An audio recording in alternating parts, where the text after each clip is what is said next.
Love is rooted in trust. She found out on a Tuesday. Not a dramatic Friday night, not a stormy evening that would have at least matched the weight of what she was about to discover. It was a Tuesday. The kind of day that smells like leftover coffee and forgotten promises. The kind of day that feels too ordinary to hold something this devastating. Amara Osei was standing in the kitchen of the apartment she shared with her boyfriend of 3 years, folding laundry she had just pulled from the dryer, when her phone buzzed on the counter. She glanced at it expecting a work notification, maybe a text from her sister. Instead, she saw a message from an unknown number. 4 words that made her fingers go cold. Ask him about Seoul. She stood there for a long moment, the warmth from the freshly dried clothes fading in her hands. She read the message again. Then again. Her heart was doing something strange, something between a skip and a stumble, like a runner who had just spotted a cliff edge too late. Ask him about Seoul. The problem was, she had never been to Seoul. But Kwon Jae-hoon had. 3 times in the past year alone. And every single time, she had believed every word he told her. That right there is where our story begins. Not with a happy ending. Not even with a proper beginning. It begins at the exact moment trust starts to crack, and when it does, baby, everything underneath it comes spilling out. If this is your first time on this channel, welcome. We tell stories here that will grip you, shake you, and leave you thinking for days. Make sure you hit that subscribe button right now because you do not want to miss what is coming next. Now let us get into it. Amara and Jae-hoon had met at a mutual friend's birthday dinner in Lagos 3 years ago. She was a graphic designer with a sharp eye and an even sharper tongue. He was a Korean-born entrepreneur who had come to Nigeria to expand a luxury real estate business. Their worlds should not have made sense together, but the moment they sat across from each other at that long dinner table, something locked into place. Their connection was immediate, fierce, and almost unsettling in its intensity. He was patient with her in a way no man had ever been before. He learned how to say her name properly, rolling the letters around in his mouth until he got it right. He sat through 3-hour Afrobeats concerts even though his music taste leaned toward indie Korean ballads. He brought her jollof rice from her favorite spot in Surulere whenever she had a bad day at work, even if it meant driving across the entire island to get it. She, in turn, had learned pieces of him. How he took his coffee with exactly 1 spoon of sugar and nothing else. How he went completely silent when he was genuinely angry, which was somehow more terrifying than shouting. How he had a small scar on his left collarbone from a childhood bicycle accident that he only talked about when he was comfortable enough to be vulnerable. She loved him. Completely. Recklessly. In the way that good women love men they believe deserve it. And that love, that deep unguarded love, was precisely what made the message on her phone so dangerous. She set the laundry down. She picked up her phone. She typed back. Who is this? The reply came in under a minute. Someone who thinks you deserve the truth. Amara's jaw tightened. She hated games. She was not the kind of woman who chased shadows or entertained anonymous drama. But something about those words, that quiet deliberate certainty, made her stay with it. Made her not block the number. Not yet. She asked, what truth? And then the photos came through. 3 of them. Jae-hoon, her Jae-hoon, sitting in what looked like an expensive restaurant in Seoul. Across from him was a woman. Korean, strikingly beautiful, with the kind of effortless elegance that does not come from trying. In the first photo, they were talking. In the second, he was holding her hand across the table. In the third, she was leaning her forehead against his shoulder and he had his arm around her, and his eyes were closed, and he looked like a man who was exactly where he wanted to be. Amara sat down on the kitchen floor. Not because she planned to. Her legs simply stopped working. She sat there with those photos on her screen and the silence of the apartment pressing in on her from every side, and she did not cry. She wanted to. She expected to. But what came instead was something much colder than tears. It was clarity. The brutal, unasked for kind. She thought about the cancelled video calls. The nights he came home from his Seoul trips quieter than usual. The way he had flinched, just slightly, the one time she had jokingly suggested she fly out and surprise him. At the time she had told herself she was imagining things. Told herself she was being insecure. Told herself she had no reason not to trust him. Trust. There it was. That word again. She was still sitting on the kitchen floor when she heard his key in the door. Jae-hoon walked in carrying takeout bags and already talking, something about the traffic on the bridge and how the city was becoming impossible.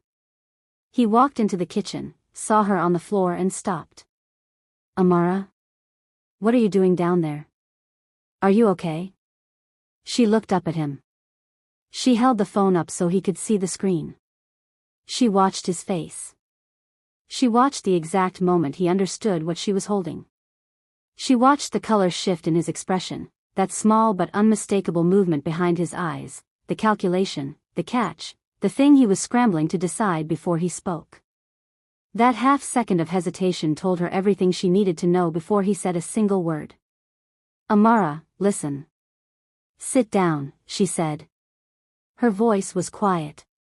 Dangerously quiet. He sat. Who is she? He exhaled slowly through his nose. Her name is Park Soo-yeon. And? She is someone I knew before you. Before Lagos. Before all of this. That is not an answer to my question, Jae-hoon. He set the takeout bags on the counter without looking at her.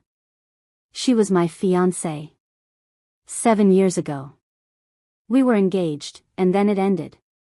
And when I came back to Seoul last year for business, I ran into her. And things became complicated. Amara stood up from the floor slowly, the way a person stands when they are making sure every single muscle in their body is under control before they allow themselves to move. Complicated, she repeated. I know how this looks. Do you? She laughed, but there was nothing light in it. Because from where I am standing, what it looks like is that you have been flying to Seoul and sleeping with your ex-fiancé while I have been here trusting you with everything I have. It is not what you think. Do not. She held up a hand. Do not do that thing where you take what I know with my own eyes and try to reshape it into something more comfortable for you. I am not doing that tonight. He was quiet for a moment. Then, quietly, I ended it. The last time I was in Seoul, I ended it. That is the truth, Amara. When was the last time? He hesitated. 2 months ago. She nodded slowly. 2 months ago, she had spent an entire weekend decorating this apartment with him. They had argued playfully about where to put the bookshelf and ended up laughing on the floor surrounded by furniture they had not finished assembling. 2 months ago, she had thought everything was fine. I need you to leave, she said. Amara. Tonight. I need you to leave tonight. He left. And she sat in that apartment alone with the half-assembled ghost of everything she thought she had built, and this time, the tears came. They came hard, and ugly, and honest, and she let them. Now if you are still watching, I need you to hit that like button right now because this story is just getting started and what is coming next is going to change everything. Stay with us. 3 weeks passed. Amara did not reach out. Neither did Jae-hoon. She threw herself into work with the kind of focus that only real heartbreak can produce. She took on new clients, redesigned her portfolio, spent long nights at her desk with music playing softly and her feelings locked somewhere she did not yet have the courage to visit. Her best friend, Kayamika, came over on a Saturday with wine and too much food and the very specific energy of a woman who had opinions and was keeping them under strict supervision. You have not asked me what I think, Kayamika said, settling into the couch. I know what you think. You do not. Because if you did, you would know I am not going to tell you to go back to him or leave him forever. I am going to tell you to find out who sent those photos first.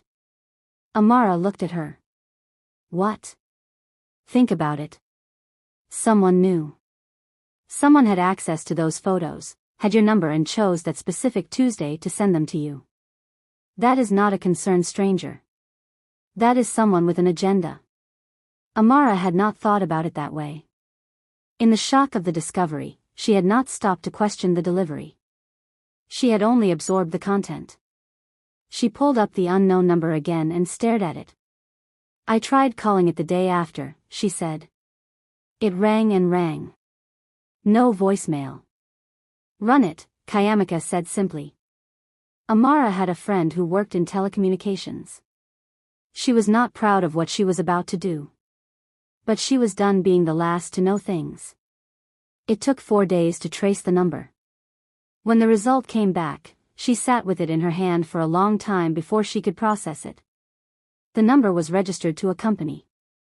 A Korean-owned company operating in Lagos. And when she looked up that company's registered directors, one name made her breath stop completely. Kwon Sung-min. Jae-hoon's older brother. She closed her eyes. Opened them. Read the name again. Why would Jae-hoon's own brother expose him? What was this? What was she standing in the middle of without knowing it? She called Kayamika. I need you to help me find out everything about Kwon Sung-min. What Kayamika found over the next 72 hours painted a picture that went far beyond a cheating boyfriend. Kwon Sung-min was not just a businessman. He was the acting head of an organization in Seoul that most people in the right circles spoke about only in hushed tones. The Kwon family had wealth, yes. But the foundation of that wealth was built on territory control, contract manipulation, and the kind of enforcement that did not show up in any legal filing. He was, in every word that mattered, connected to one of Seoul's most powerful underground syndicates. And Jae-hoon, the gentleman who had learned to say her name right, who brought her jollof rice across the island, had grown up inside all of that. The question was whether he had ever truly left it. Amara made a decision. She was not going to fall apart. She was not going to run. She was going to walk straight into the fire and find out exactly what was true. She texted Jae-hoon. We need to talk. Not about us. About your family. He replied within seconds. Where? Neutral ground. The place on Victoria Island. 7 o'clock. He was already there when she arrived. Sitting in the corner booth, shoulders drawn in slightly, looking like a man bracing for impact. She sat across from him and for a moment, neither of them spoke. The weight of the past 3 weeks sat between them like a third person at the table. Your brother sent me those photos, she said. She watched his reaction closely. He did not look surprised. He looked tired. Deeply, heavily tired. When did you find out? 4 days ago. How long have you known? I suspected the moment you showed me the photos. He pressed his hands flat on the table. Sung-min has been trying to pull me back to Seoul for over a year. He wants me to take a position in the organization. I have been refusing. Cutting you out of my life, disrupting everything stable I have built here, that is his way of weakening me. Making me come back. So I was a weapon he used against you. No. His voice was firm. You were never a weapon. You were the reason I was staying strong. He knew that. That is why he targeted what was between us. Amara felt something shift inside her. Not forgiveness, not yet. But understanding. And Soo-yeon? His jaw tensed. She is real. What happened with her is real and I will not pretend otherwise. That was wrong and I own it fully. But Sung-min knew about her too and he used it deliberately. He had someone follow me in Seoul. He collected everything he could use. What does he want from you exactly? Jae-hoon looked at her. Really looked at her. And she saw in his eyes something she had not expected to find there. Fear. Clean and undisguised. He wants me to run the Lagos operations. The real estate expansion I have been building here, it was meant to be legitimate. It is legitimate. But Sung-min wants to route other things through it. Money. And other things I will not say in this room. Amara leaned back. The restaurant noise moved around them like they were inside a bubble. You were going to tell me eventually. I was trying to protect you. By lying to me. By keeping dangerous things away from you. Jae-hoon. She leaned forward and said the next words slowly. You cannot protect people by keeping them in the dark. All you do is make sure they are unprepared when the dark finds them anyway. He looked down. I know. So what happens now? He looked back up. That depends on whether you are still in this. She was quiet for a long time. The old her, the one who existed before last Tuesday, would have said yes immediately. Without thinking. The woman sitting in this booth now was a different version. Harder. More careful. But also, somehow, more real. I am not in this the way I was before, she said. But I am also not walking away without understanding the full picture. So here is what I need from you. I need the complete truth. About everything. About your family, about Soo-yeon, about what you have been carrying. All of it. And then I need time. How much time? As much as I need. He nodded. Okay. They talked for 4 hours that night. He told her things she could tell he had never said out loud to anyone before. About growing up in the Kwon household where power was the only language anyone spoke fluently. About how his father had groomed Sung-min to lead and quietly hoped Jae-hoon would be different. About how he had come to Lagos not just for business, but as an act of self-preservation. A way of putting distance between himself and a world he did not want to belong to. About Soo-yeon, he was raw and honest. He said the pull back to her had been about weakness and nostalgia and the seductive comfort of someone who already knew all his darkest parts. He said he had ended it because it was wrong and because being with Amara had made him want to be the version of himself he was still becoming. She did not tell him she had forgiven him. She told him she had hurt him. And for now, that would have to be enough. What she did not tell him was that by the time she got home that night, she had already made a phone call. To someone who knew someone who could arrange a meeting with Kwon Sung-min. Because Amara Osei did not wait for storms to pass. She walked out to meet them. If you are still here watching this, do not forget to subscribe and leave a comment below telling me what you think of Amara so far because this woman is something else and it is about to get very intense. The meeting took place in a private suite at a hotel in Ikoyi. Amara arrived alone. Kayamika knew where she was. That was the only safety net she had allowed herself. Kwon Sung-min was nothing like his brother. Where Jae-hoon carried himself with a kind of quiet steadiness, Sung-min occupied a room like he owned every molecule of air inside it. He was older by 5 years, impeccably dressed, with sharp eyes that assessed everything in the time it took most people to blink. He was handsome in the way that danger sometimes is. Polished. Deliberate. And absolutely cold underneath. He stood when she entered. Miss Osei. I was not expecting you to be quite so direct. And I was not expecting you to be quite so transparent. She sat down across from him without being invited to. Sending photos from an untraceable number is not exactly sophisticated for someone with your reputation. Something moved behind his eyes. Amusement, maybe. Sit down, he said, though she was already sitting. He corrected himself with a slight incline of his head. My brother has been talking. Your brother has been honest. There is a difference. You came here alone. He observed this without inflection. Yes. That is either very brave or very foolish. Depending on which one makes you respect me more, she said, you can decide. He studied her for a long moment. Then he sat. What exactly do you want? I want to understand what you actually want from Jae-hoon. Not the version you gave him. The real version. Sung-min tilted his head. He told you. Enough. Then you know he is being stubborn about something that is ultimately inevitable. The Lagos operation is growing. It needs someone trustworthy at the helm. Family is trustworthy. Trustworthy, she repeated carefully. Is that what you call sending your own brother's girlfriend photographs meant to destroy his personal life? I call it motivation. You call it control, she said. And I think you have spent so long in rooms where everyone does exactly what you say that you have forgotten what it feels like when someone does not. The temperature in the room shifted. Sung-min sat forward very slightly. You are an interesting woman, Miss Osei. I am a woman who is telling you clearly. Jae-hoon is not coming back to that life. Not for you. Not for anyone.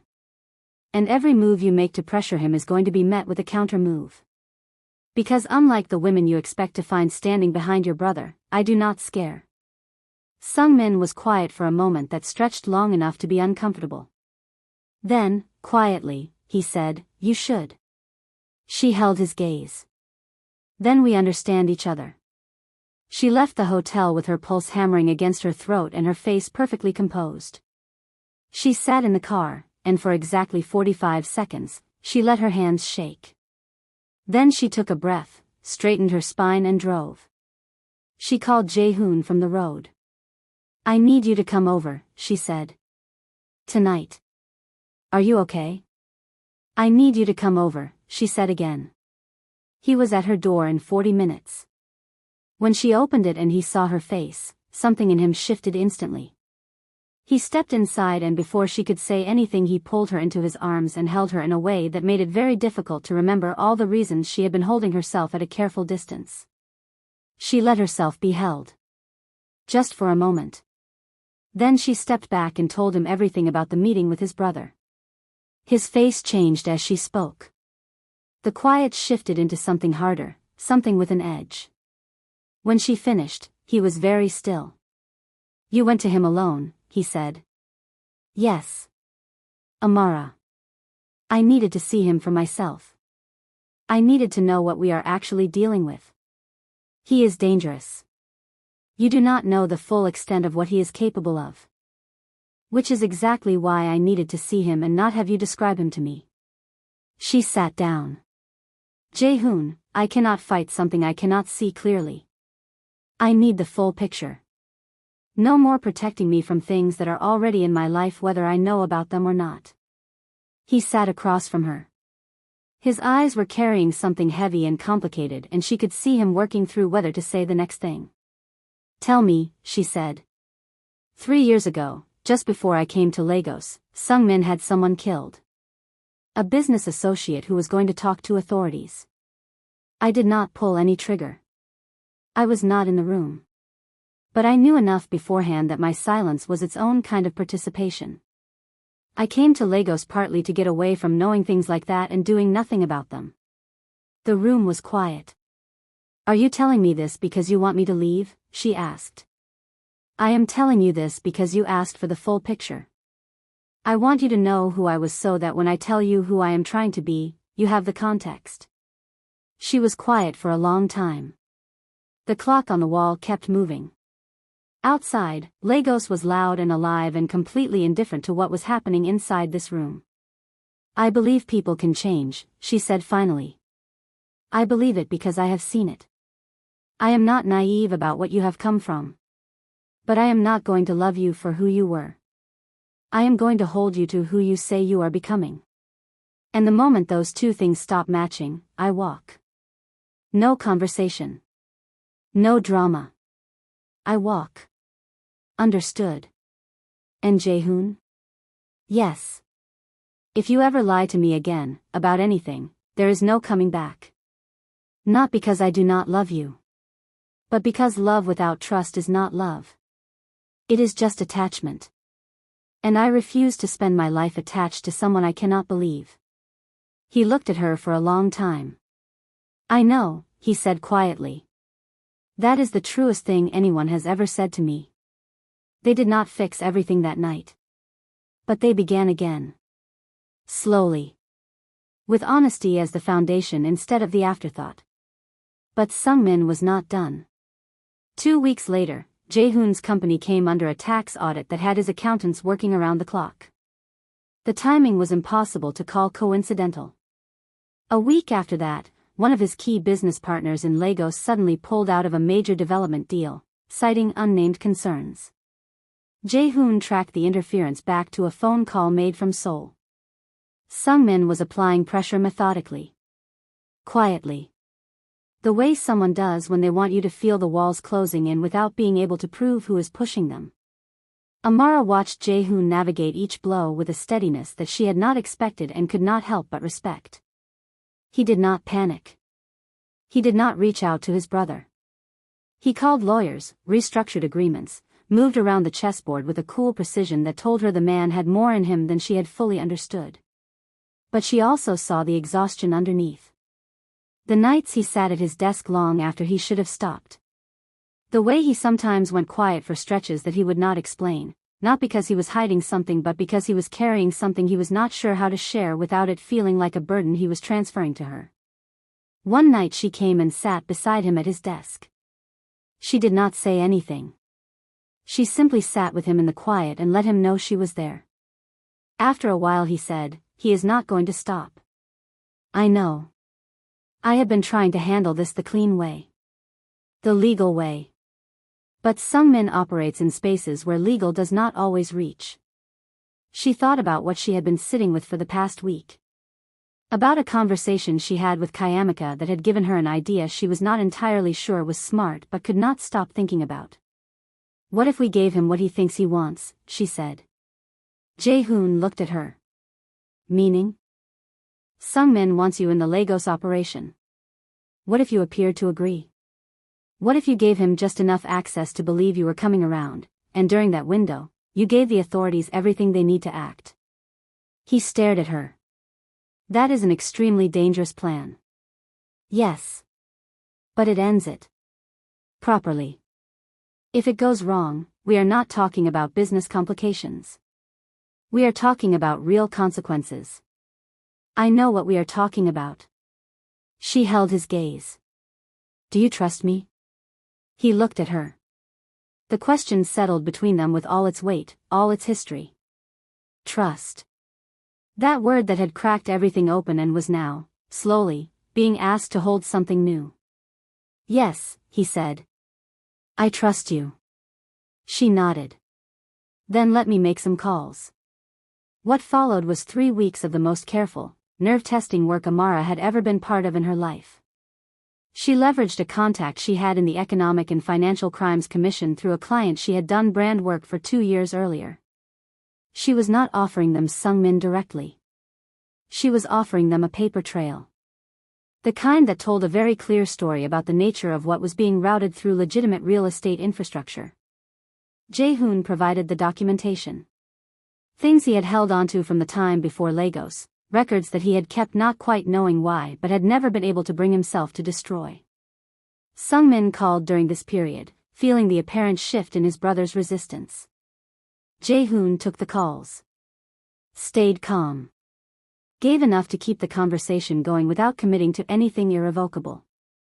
It was the most difficult acting job of his life, and Amara was there every night after each call, talking him through it, keeping him grounded, reminding him what they were doing and why.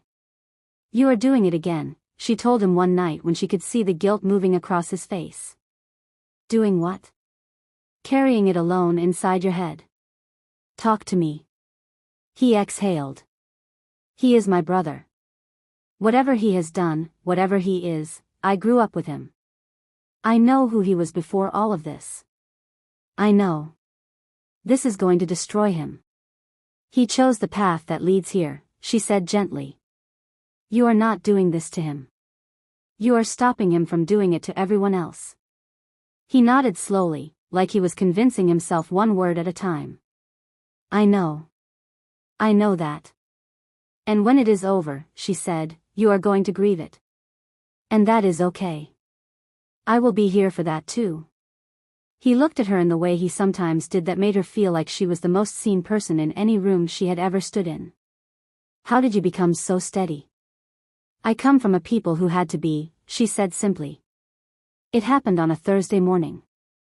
Not dramatic. Not cinematic. For men in unmarked vehicles at Sung-min's hotel, where he had flown in 2 days earlier, presumably to close the deal he believed Jae-hoon had finally agreed to. The operation was swift. The paper trail was irrefutable. And Kwon Sung-min, for all his power and all his calculation, had made the classic mistake of underestimating the people he had dismissed. He had looked at Amara and seen a weakness in his brother's armor.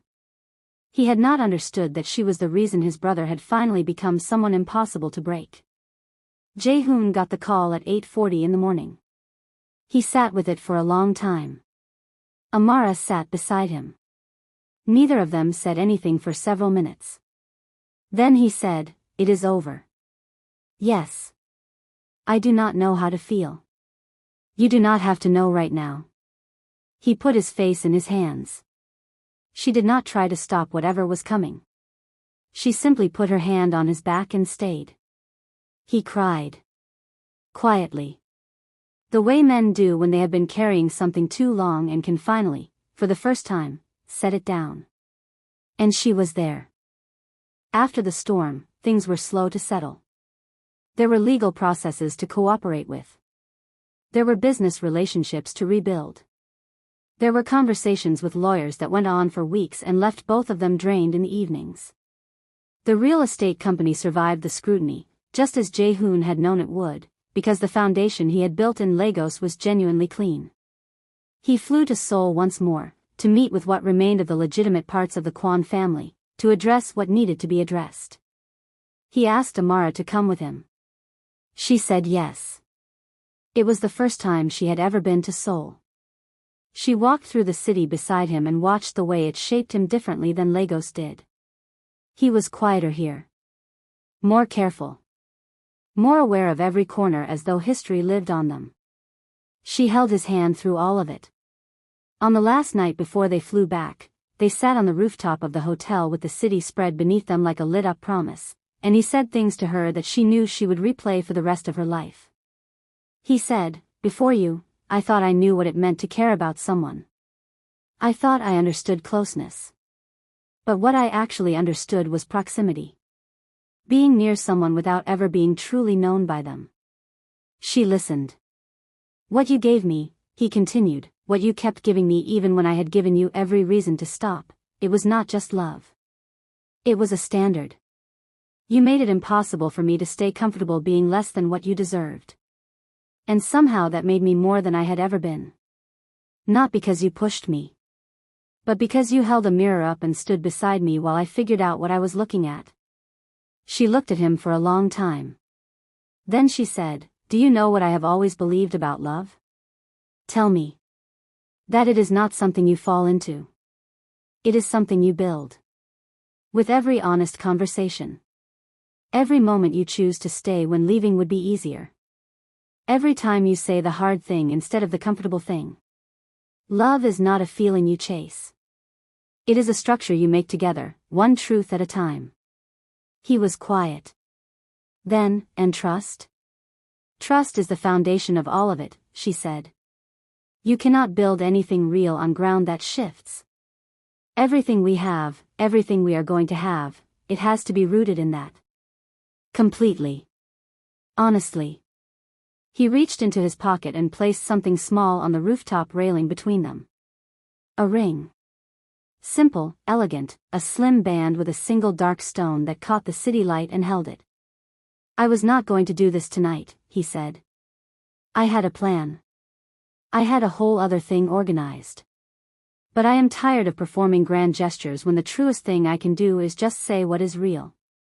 She looked at the ring. Then at him. "Amara Osei," he said, "I do not have a perfect past to offer you. I have a future I intend to build carefully, honestly, and with you at the center of it if you will let me. I am asking you to choose this.